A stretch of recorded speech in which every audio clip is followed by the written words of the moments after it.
ونستعينه ونستغفره ونؤمن به ونتوكل عليه ونعوذ بالله من شرور أنفسنا ومن سيئات أعمالنا من يهده الله فلا مضل له ومن يضلله فلا هادي له وأشهد أن لا إله إلا الله وحده لا شريك له وأشهد أن سيدنا ومولانا محمدا عبده ورسوله صلى الله تعالى على خير خلقه سيدنا ومولانا محمد وعلى آله وأصحابه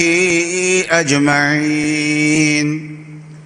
اللهم صل على سيدنا ومولانا محمد وعلى آل سيدنا ومولانا محمد وبارك وسلم صلاة وسلاما كثيرا كثيرا. يا رب صل وسلم دائما أبدا على حبيبك خير الخلق كلهم. أما بعد فأعوذ بالله من الشيطان الرجيم. بسم الله الرحمن الرحيم. وأعدوا لهم ما استطعتم من قوة ومن رباط الخيل ترهبون به عدو الله وعدوكم وآخرين من دونهم. وقال تعالى: يا أيها الذين آمنوا قاتلوا الذين يلونكم من الكفار وليجدوا فيكم غلظة واعلموا أن الله مع المتقين. صدق الله العظيم وصدق رسوله النبي الكريم. بزرگان محترم اور برادران عزیز، آج حسن اتفاق ہے کہ 18 مئی یوم تکبیر اور جمعہ کا دن یہ اکٹھے ہو گئے ہیں. خیال آیا کہ اسی موضوع پہ بات کی جائے. یہ وہ دن ہے جس دن پاکستان نے ایٹمی دھماکے کیے تھے اور اس طریقے سے پاکستان دنیا کے ملکوں میں 7واں ایٹمی ملک بن گیا. دنیا کے اعتبار سے یہ 7واں ایٹمی ملک ہے اور اسلامی ملکوں کے اعتبار سے یہ پہلا ایٹمی ملک ہے. اور یہ ایٹمی ملک یہ جب دھماکے کیے گئے ہیں 8 مئی کو سن 1998 میں،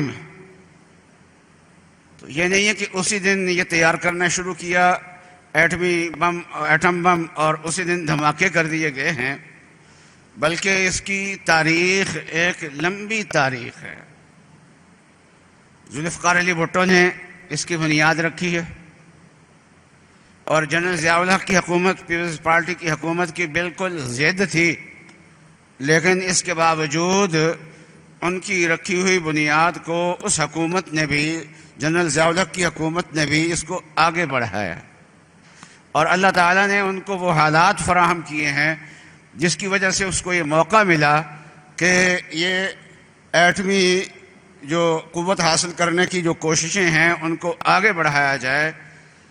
اور پھر اللہ تعالیٰ کسی کو یہ جرأت عطا فرماتے ہیں عالمی قوتوں کے برعکس، ان کے ارادوں کے برعکس، ان کے ڈرانے کے برعکس، ان کی ترغیب اور ترہیب کے برعکس ایٹمی دھماکے کیے جائیں. یہ بھی اللہ تعالیٰ کی دین ہے. تو ایٹمی قوت کے لیے ایٹمی دل پہلے ہونا ضروری ہوتا ہے. تو اس ایٹمی دل کے ساتھ اس کے دھماکے کیے گئے ہیں. اور یہ ملک جو ہے یہ دنیا کے اندر اس اعتبار سے اس کا سر فخر سے بلند ہو گیا۔ ہماری افواج دنیا کی افواج میں بہترین افواج شمار ہوتی ہے، اس کی ٹریننگ بہترین ٹریننگ شمار ہوتی ہے، اور بہت سارے اسلامی ممالک ایسے بھی ہیں، سعودی عرب بھی اس میں شامل ہے، کہ وہ اپنی فوج کو ٹریننگ پاکستان کی فوج کے ذریعے سے دلواتے رہے۔ اور صرف یہ نہیں ہے کہ اس کی ٹریننگ بہت اچھی ہے اور اس کو اچھا کہہ دیا گیا ہے، بلکہ اللہ تعالیٰ نے اس کو دنیا کے اوپر سن 65 میں واضح بھی کیا کہ انڈیا کتنا قوی ہے ہمارے مقابلے میں اور کتنا بڑا ملک ہے، اور صرف اسلحہ بڑا ہونا کافی نہیں ہوتا، فوج بڑی ہونی کافی نہیں ہوتی، بلکہ اکانومی کی بھی ضرورت ہوتی ہے۔ تو انڈیا ہر اعتبار سے، اپنی فوج کے اعتبار سے، اپنے اسلحے کے اعتبار سے اور اپنی اکانومی کے اعتبار سے، ہر اعتبار سے وہ پاکستان سے فائق تھا، لیکن پاکستان کے جوانوں نے اس کے مقاصد کو ناکام کیا۔ وہ سمجھتے تھے کہ ہم اپنے مقصد کو ایک رات کے اندر اندر حاصل کر لیں گے اور صبح کا ناشتہ لاہور کے اندر جا کے ہم کریں گے، لیکن انہوں نے، ہماری افواج نے لاہور کے اندر داخل ہونا تو دور کی بات ہے، لاہور کے قریب بھی ان کو نہیں آنے دیا۔ یہ ہماری قوت جو ہے یہ اللہ تبارک و تعالیٰ نے اس موقع پہ ظاہر بھی فرمائی ہے۔ اور ہماری یہ 70 سالہ تاریخ ہے، اس 70 سالہ تاریخ میں عسکری کامیابیاں جو ہیں وہ ہماری تھوڑی نہیں ہیں، وہ بہت زیادہ ہیں۔ اور یہ کشمیر کا جو آدھا حصہ ہمارے پاس ہے اس وقت، یہ آدھا حصہ بھی جہاد ہی کی برکت ہے۔ وہ ہماری افواج نے جہاں جہاد کیا ہے وہاں اس سے پہلے آگے بڑھ کے قبائلیوں نے جہاد کیا ہے۔ ہماری افواج جیسے مجاہد ہیں، ہمارے قبائلی بھی مجاہد ہیں، ہمارا ہر مسلمان مجاہد ہے۔ جب موقع ملتا ہے تو ہر مسلمان اپنی جان کی قربانی دینے کے لیے تیار ہے۔ ہمارے مسلمان میں اور غیر مسلم میں فرق کیا ہے؟ غیر مسلم اپنی افواج میں بھرتی ہوتے ہیں ایک جاب حاصل کرنے کے لیے، ملازمت حاصل کرنے کے لیے، اور وہ یہ چاہتے ہوتے ہیں کہ لڑائی کا کبھی موقع نہ آئے اور ہمیں تنخواہیں ملتی رہیں، ہماری جاب لگی رہے۔ لیکن مسلمان کا حال یہ ہوتا ہے، چاہے وہ فوج میں بھرتی ہو اور چاہے وہ فوج میں بھرتی نہ ہو، جب جنگ کا موقع آتا ہے تو جہاد کے لیے جیسے ایک فوجی کا خون کھولتا ہے، اسی طریقے سے ہر مسلمان کا خون کھولتا ہے۔ اور ہماری فوج جس کو موقع دے، جس مسلمان کو معمولی سی ٹریننگ دے کے آگے بڑھنے کا موقع دے، ہمارے مسلمان وہ تھوڑی سی ٹریننگ حاصل کر کے آگے بڑھنے کے لیے تیار ہوتے ہیں۔ تو فوج کا فرق ہوتا ہے، ہمارے ہاں جذبہ جہاد ہوتا ہے، ان کا جذبہ بچاؤ ہوتا ہے۔ تو جذبہ بچاؤ رکھنے والے اور جذبہ جہاد رکھنے والے دونوں ایک قسم کے نہیں ہو سکتے، دونوں برابر نہیں ہو سکتے۔ جب تک موت سے محبت نہ ہو اور موت کو سعادت نہ سمجھے، اس وقت تک فوج میں بھرتی ہونا، جہاد کا نام لینا، جنگ کا نام لینا یہ ٹھیک نہیں ہے۔ اور یہ موت سے محبت یہ چیز اگر ہے تو وہ صرف مسلمان کے اندر ہے، اللہ تعالیٰ نے یہ کافر کے اندر نہیں رکھی۔ کافر بھی دو قسم کے ہیں، ایک کافر وہ ہیں جو بتوں کو پوجنے والے ہیں، ایک کافر وہ بھی ہیں جو اللہ کا انکار کرنے والے ہیں۔ لیکن کچھ کفار ایسے ہیں جو اللہ کے پچھلے انبیاء علیہ السلام میں سے کسی سچے نبی کا نام لیتے ہیں اور اس کی شریعت کا اتباع کا دعویٰ کرتے ہیں، جیسے یہود موسیٰ علیہ السلام کا نام لیتے ہیں۔ موسیٰ علیہ السلام تو اللہ کے محبوب پیغمبر تھے اور ان کی شریعت کو ماننے کا دعویٰ کرتے ہیں، عیسائی بھی دعویٰ کرتے ہیں، لیکن جو اللہ کے کتاب کو ماننے کا دعویٰ کرنے والے ہیں اور اہل کتاب ہیں، موت سے وہ بھی ڈرتے ہیں۔ اللہ تعالیٰ نے فرمایا قل یا ایھا الذین ھادوا، او یہودیو، ان زعمتم انکم اولیاء للہ من دون الناس، اگر تم سمجھتے ہو کہ تم اللہ کے سوا باقی دنیا کے سوا تم ہی اللہ کے پیارے ہو، چہتے ہو، فتمنوا الموت، تو موت کی تمنا کرو۔ کیوں؟ اگر تمہیں اللہ کی محبت کا دعویٰ ہے تو محب محبوب سے ملنا چاہتا ہوتا ہے نا، وہ تو خطرات کو مول لے کے بھی ملتا ہے، تو تم محبت کا موت کا دعویٰ، موت کی تمنا کرو، فتمنوا الموت ان کنتم صادقین۔ اور دوسری جگہ میں آتا ہے وَلَن يَتَمَنَّوْهُ أَبَدًا بِمَا قَدَّمَتْ أَيْدِيهِمْ، ان کو اپنے اعمال کا اور اپنے کرتوتوں کا پتہ ہے، دعوے کرنا الگ بات ہے، لیکن حقیقت یہ ہے کہ ان کو اپنے کرتوتوں کا پتہ ہے، یہ کبھی بھی موت کی تمنا نہیں کریں گے۔ وَلَن يَتَمَنَّوْهُ أَبَدًا بِمَا قَدَّمَتْ أَيْدِيهِمْ، جب آپ کے سامنے ہو۔ جب مسلمانوں کی فوج ایرانیوں کے مقابلے میں، اس وقت کی یہ سپر طاقت تھی، فارس کی طاقت سپر طاقت تھی، ان کے مقابلے میں گئے۔ اب انہوں نے پوچھا کہ کس مقصد کے لیے آئے ہو؟ تو انہوں نے اپنے مقاصد کو واضح کیا۔ وہ سمجھے کہ پہلے بھی عرب کے لوگ جب ان کے ہاں قحط ہوتا ہے، فاقے ہوتے ہیں، تو لوٹ مار کے لیے ادھر آ جاتے ہیں، شاید یہ اسی سلسلے کی کوئی کڑی ہوگی۔ اب انہوں نے تو کہا کہ ہم تو اپنے اللہ کا دین لے کے آئے ہیں، اور ہم اللہ کی مخلوق کی غلامی سے نکال کے اللہ تعالیٰ کی غلامی پہ لگانے کے لیے آئے ہوئے ہیں۔ تو اب یہ لوگوں کے لیے حیرانگی تھی۔ اب یہ سوچ میں پڑ گئے، جب یہ سوچ رہے تھے کہ مسلمانوں سے ٹکرائیں یا ان کے مطالبات میں سے کسی مطالبے کے ماننے کی بات کریں، تو مسلمانوں کے سپہ سالار نے کہا کہ ہمارے ساتھ ٹکرانے سے پہلے یہ سوچ لینا کہ ہم میں سے ہر آدمی موت سے اتنی محبت کرتا ہے جتنی تم شراب سے پیار کرتے ہو، اور ہم میں سے ہر آدمی یہ چاہتا ہے کہ دوسرا بچ جائے، اور میں جو ہے وہ پہلے اللہ کے راستے میں قربان ہو جاؤں۔ اور قرآن پاک میں بھی ہے، صحابہ، کچھ صحابہ تھے وہ بدر میں، کچھ احد میں، ابتدائی اسلامی ریاست کی ابتدا تھی، اس زمانے کے اندر ہی شہید ہو گئے تھے۔ کچھ صحابہ بعد میں بھی زندہ رہے حضور صلی اللہ علیہ وسلم کے بعد۔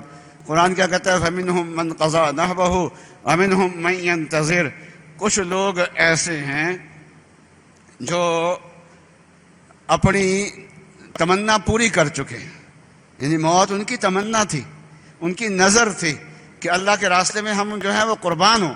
وَمِنْهُمْ مَنْ قَضَى نَحْبَهُ وَمِنْهُمْ مَنْ يَنْتَظِرُ، جو پیچھے بچ گئے ہیں وہ بھی انتظار کر رہے ہیں کہ ہمیں کب موقع ملے گا اور ہم اللہ کے راستے میں قربانی دیں گے۔ اور ایک موقع ایسا آیا کہ دسترخوان بچھا ہوا ہے، حضرت عبد الرحمن ابن عوف کا دسترخوان بچھا ہوا ہے، کھانے چنے ہوئے ہیں، فراوانی کا زمانہ ہے۔ تو حضرت عبد الرحمن ابن عوف یہ رئیس مسلمانوں میں سے تھے، جن مالدار مسلمانوں میں سے تھے، تو رونے لگ گئے، فرمانے لگ گئے کہ آج ایک وقت وہ تھا کہ مسلمانوں پہ مالی تنگی اتنی تھی کہ کفن بھی پورا نہیں ملتا تھا، کھانے کو ملنا تو دور کی بات ہے، کفن بھی پورا نہیں ملتا تھا۔ آج تو 3 کپڑوں میں کفن دیا جاتا ہے نا، تو ایک کپڑا بھی پورا نہیں ملتا تھا۔ اور بعض ایسے بھی تھے مسلمان، غزوہ احد کے موقع پہ حضور صلی اللہ علیہ وسلم کے چچا بھی انہی میں شامل تھے کہ ایک چادر جس سے ان کو کفن دیا جا رہا ہے، 3 چادریں بھی نہیں ہیں، تو اس سے سر ڈھانکتے ہیں تو پاؤں ننگا ہو جاتا ہے، پاؤں ڈھانکتے ہیں تو سر ننگا ہو جاتا ہے۔ تو رسول اللہ صلی اللہ علیہ وسلم سے پوچھا تو آپ نے فرمایا کہ اس چادر سے، کفن سے ان کا سر ڈھانک دو، اور کفن پاؤں پہ اذخر گھاس ڈال دو، پاؤں کو بھی ڈھانکنا ہے۔ یہ انسانیت کا احترام ہے کہ جب اس کو قبر میں رکھا جاتا ہے تو ڈھانک کے رکھا جاتا ہے، ایسے نہیں پھینک دیا جاتا، تو اس کا پاؤں کو ڈھانک دو اذخر گھاس سے۔ تو فرمایا کہ ایک وقت تو وہ تھا، اور ایک یہ ہے کہ ہمارے دسترخوان اتنے وسیع ہو گئے ہیں، اور رونے لگ گئے اور کھانا نہیں کھایا۔ تو گویا کہ اپنے زندہ رہنے پہ افسوس کر رہے ہیں، اور جو پہلے فوت ہو گئے ہیں ان پہ حسرتیں کر رہے ہیں کہ کاش کہ ہم بھی وہی ہوتے، ہم وہاں پہنچے ہوئے ہوتے۔ فرمایا کہ وہ لوگ دنیا سے گئے ہیں اور اپنی نیکیوں کا اجر لے کے نہیں گئے، اور مجھے یہ ڈر ہے کہ کہیں ایسا نہ ہو کہ یہ جو دنیا کی وسعتیں ہمیں ملی ہوئی ہیں، ایسا نہ ہو کہ ہماری نیکیوں کا اجر اللہ تبارک و تعالیٰ دنیا کے اندر ہمیں بہت سارا دے دیں اور آخرت کے اندر اجر کے اندر کچھ کمی آ جائے۔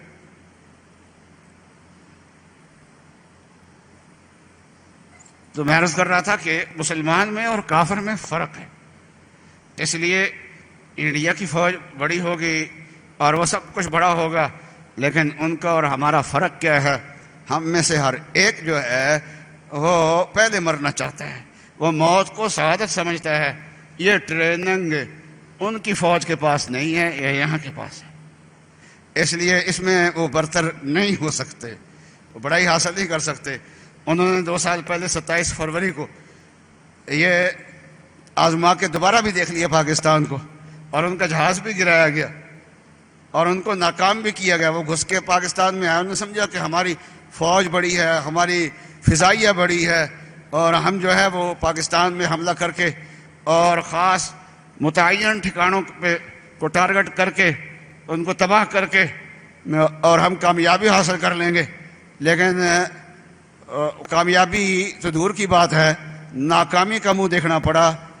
طیارہ گرنے کی جو شرمندگی ہے وہ ایک بڑی طاقت کو دیکھنی پڑی، اور اس کا پائلٹ گرفتار ہوا، وہ دنیا کو دیکھنا پڑا۔ انہوں نے جو کارروائیوں کا دعویٰ کرتے ہیں اس کا کوئی ثبوت نہیں، اور ان کی کارروائی پہ جو پاکستان نے کارروائی کی ہے اس کا ثبوت جو ہے وہ دنیا نے گرے ہوئے جہاز کی شکل میں بھی دیکھا، اور ان کے پائلٹ کی گرفتاری کی شکل میں بھی دیکھا، اور جس ٹارگٹ پہ وہ حملہ کرنے کے لیے آئے تھے اس ٹارگٹ کو صحیح سلامت اس کی تصویریں دکھا کے بھی دنیا کو بتایا گیا کہ اس ٹارگٹ پہ حملہ کرنے کے لیے یہ لوگ آئے تھے، لیکن اس پہ حملہ کرنے میں یہ لوگ کامیاب نہیں ہوئے، اور اپنا اسلحہ بوجھ سمجھ کے راستے کے اندر انہوں نے ویسے ہی انہوں نے پھینک دیا ہے اور اپنا ٹارگٹ انہوں نے حاصل نہیں کیا۔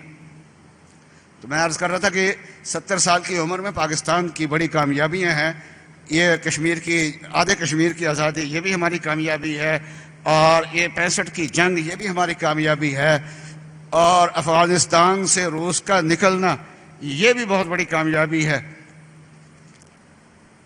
تو یہ پاکستان جو ہے اور اس کی عسکری قوت جو ہے یہ صرف پاکستان کے لیے نہیں ہے، یہ عالم اسلام کے لیے ایک سہارا ہے، بہت بڑا سہارا ہے یہ عالم اسلام کے لیے۔ ہمارے ایک عالم ہیں، وہ بوسنیا میں جانا ہوا، وہ لوگ بھی جہاد کرتے رہے، جنگ کرتے رہے، اور انہوں نے جہاد میں کامیابی بھی حاصل کی۔ کہتے ہیں ہم وہاں گئے تو وہاں کے مسلمانوں نے کہا کہ افغانستان کو ایک فائدے کی چیز حاصل ہے جو ہمیں حاصل نہیں ہے، وہ یہ ہے کہ وہ اس کی سرحدیں پاکستان کے ساتھ ملتی ہیں اور ہماری سرحدیں پاکستان کے ساتھ نہیں ملتی۔ مطلب یہ ہے کہ افغانستان نے روس کے مقابلے میں جو شاندار فتح حاصل کی ہے تو وہ پاکستان اس کی سرحدیں پاکستان کے ساتھ ملتی تھی، وہ پاکستان کا ہمسایہ تھا، اور ہماری سرحدیں پاکستان کے ساتھ اس طریقے سے نہیں ملتی، ہم ویسا ہمسایہ نہیں ہیں۔ تو پھر یہ رسول اللہ صلی اللہ علیہ وسلم یہ قرآن پاک کی آیت ہے وَأَعِدُّوا لَهُم مَّا اسْتَطَعْتُم مِّن قُوَّةٍ کہ دشمن کے مقابلے میں قوت بناؤ، دشمن کے مقابلے میں اپنی قوت بناؤ جتنی تم طاقت رکھتے ہو، اور قوت کیسے بھی ہونی چاہیے؟ ترہبون بہ عدو اللہ، اس قوت کے ذریعے سے تم اللہ کے دشمن کو اور اپنے دشمنوں کو دھمکا سکو، بتا سکو کہ اگر تم باز نہیں آتے پھر ہمارے پاس یہ علاج بھی تمہارا موجود ہے، اور وہ ڈر بھی جائے۔ فرمایا یا ایھا الذین آمنوا قاتلوا الذین یلونکم من الکفار ولیجدوا فیکم غلظہ، فرمایا کہ جو تمہارے ہمسائے میں کافر رہتے ہیں نا ان سے قتال کرو،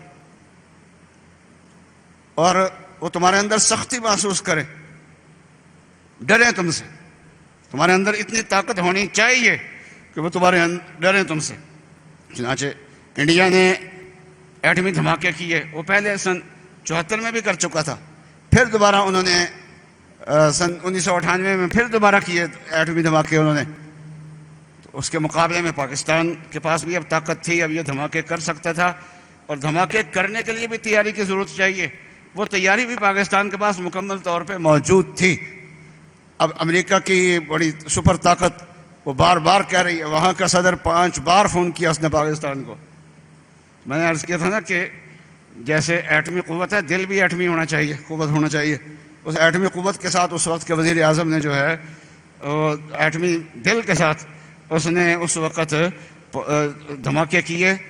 انڈیا نے 5 کیے تھے، انہوں نے اس سے ایک زیادہ کر کے 6 دھماکے کر کے ان کا جواب دیا۔ پھر جہاں انڈیا نے دھماکے کیے ہیں وہاں کی سرزمین ان کے دھماکوں کی گواہ نہیں بنی، لیکن چاغی میں جہاں پاکستان نے دھماکہ کیا ہے تو یہاں کی سرزمین جو ہے یہ اپنا رنگ بدل کے، یہاں کے پہاڑ اپنا رنگ بدل کے انہوں نے ان دھماکوں کے سچے ہونے کی گواہی بھی دی ہے۔ یہ جب ایٹم بم مارا جاتا ہے تو پھر جس شہر میں مارا جاتا ہے وہاں تباہی، وہ مکمل طور پہ تباہی آ جاتی ہے۔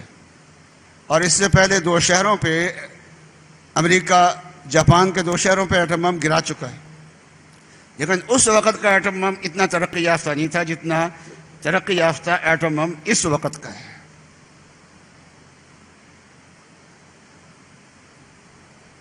تو ایٹم بم جو ہے یہ ایسی تباہی لاتا ہے، اور اسلام تعلیمات یہ ہیں کہ جو ہم سے لڑتے ہیں ہم نے ان سے لڑنا ہے، پرامن عوام کو نہیں مارنا۔ جو عبادت گزار عبادت خانوں میں عبادتیں کر رہے ان کو نہیں مارنا، جو بوڑھے جنگ میں شریک نہیں ہیں ان کو نہیں مارنا، عورتوں کو نہیں مارنا، بچوں کو نہیں مارنا۔ اب جن کو نہیں مارنا ان کی اقسام زیادہ، ان کی تعداد زیادہ، اور جن سے ہماری لڑائی ہے ان کی تعداد کم ہے۔ تو جب ایٹم بم مارا جاتا ہے تو پھر جن کو مارنا مقصود ہے شرعاً، شریعت بھی ہماری اجازت دیتی ہے، ضابطہ ہے، تو ان کی تعداد کم ہے، وہ کم مرتے ہیں، اور بے گناہ لوگ زیادہ مارے جاتے ہیں۔ تو اسلامی اصولوں کے مطابق تو ایٹم بم نہیں پھینکنا چاہیے۔ پھر ایٹم بم بنایا کس لیے ہے؟ بات یہ ہے کہ 2 قوتیں جب ایسی ہوں آمنے سامنے، ایک کے پاس ایٹمی طاقت ہو، دوسرے کے پاس ایٹمی طاقت نہ ہو، تو دوسری قوت ختم ہو جاتی ہے، وہ ملک ختم ہو جاتا ہے۔ جب وہ بھی ایٹمی قوت بن جاتا ہے تو یہ ایٹمی قوت جو ہے وہ کسی شہر کو تباہ کرنے کے لیے نہیں ہوتی، بلکہ جب برابر کی جو 2 ایٹمی قوتیں ہوتی ہیں، جب دونوں ایٹمی قوتیں بن گئی ہیں تو اب ان کے درمیان کھلی جنگ نہیں ہو سکتی، وہ جنگ بند ہو چکی ہوتی ہے۔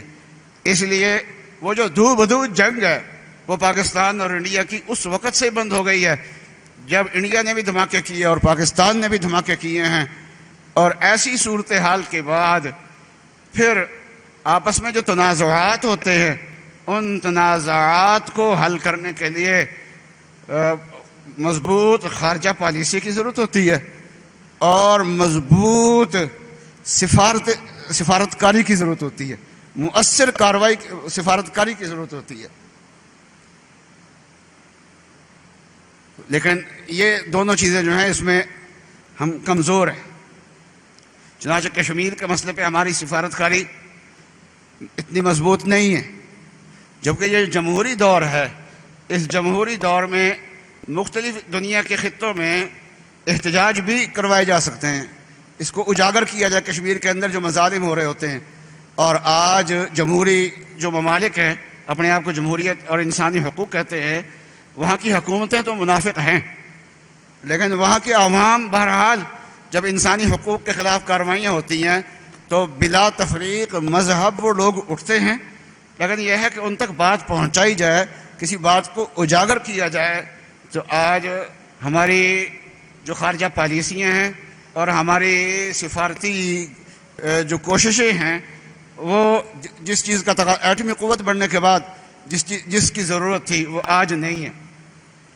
دنیا کے اندر پاکستان بھی کھٹکتا ہے، پاکستان کی فوج بھی دنیا کے لیے کھٹکتی ہے، پاکستان کی ایٹمی قوت بھی دنیا کو کھٹکتی ہے، اور پاکستان کی آئین کی جو اسلامی حیثیت ہے وہ بھی کھٹکتی ہے، اور یہاں ناموس رسالت کے جو قوانین ہیں وہ بھی کھٹکتے ہیں دنیا کو. تو جب ہم اپنے آپ کو اسلامی ملک کہتے ہیں اور جب ہم کہتے ہیں کہ کشمیر ہمارا ہے، تو پھر ہماری سفارتکاری کے اندر اتنی جان ہونی چاہیے کہ ہم مسئلہ کشمیر کو اچھے طریقے سے پیش کر سکیں اور اپنے اسلامی حیثیت کو دنیا کے سامنے واضح کر سکے کہ اسلامی ریاست جو ہے وہ باقی مذاہب کی طرح نہیں ہوتی. کوئی انڈیا اگر ہندو ریاست بن جائے، مذہبی ریاست بن جائے، تو اس کے نقصانات ہیں، لیکن کوئی ملک اسلامی ریاست بنے وہ دوسروں کے لیے بھی رحمت ہوتی ہے. اس کو اجاگر کرنے کی ضرورت ہوتی ہے. اور اس طریقے سے اسلامی قوانین اور ناموس رسالت کا جو قانون ہے، ہمارے سفارتکاروں کو تو اس کا پتہ بھی نہیں ہے کہ یہ قادیانیت سے متعلق جو ترامیم ہیں، جو قوانین ہیں، یہ قوانین کس لیے ہیں، ان قوانین کی اہمیت کیا ہے. آج دنیا کے سفیروں کو بلا کے آپ پوچھ کے دیکھ لیں، شاید ہی ایک دو سفیروں کا سوا کوئی اس کا جواب دے سکے. تو ایٹمی قوت کے بعد پھر بہترین ایک تو معیشت کی مضبوطی اور پھر بہترین سفارتکاری جو ہوتی ہے اپنے مقاصد کو حاصل کرنے کے لیے اس چیز کی ضرورت ہوتی ہے، کیونکہ اب مقاصد جو ہے وہ جنگوں سے حاصل نہیں ہوں گے، اب مقاصد جو حاصل ہوں گے وہ سفارتکاری کے ذریعے سے حاصل ہوں گے. تو جیسے ہم عسکریت میں بلند ہیں اور اللہ تعالیٰ نے ایک مقام ہمیں عطا فرمایا ہے اور میزائل بھی ہم نے بنائے ہیں اور یہ قوتیں ہمارے پاس ہیں، اور یہ واحد فوج ہے جن کے جہاں بھی چھاؤنیاں ہیں وہاں باہر ایمان، تقوی، جہاد فی سبیل اللہ لکھا ہوتا ہے، وہاں مؤثر سفارتکاری اور بہترین خارجہ پالیسی کی بھی ضرورت ہے، محنت کی بھی ضرورت ہے. اللہ تعالی ہمارے ملک کو ہر اعتبار سے کامیابی عطا فرمائے. وآخر دعوانا ان الحمدللہ رب العالمین. درس قرآن.com www.darsequran.com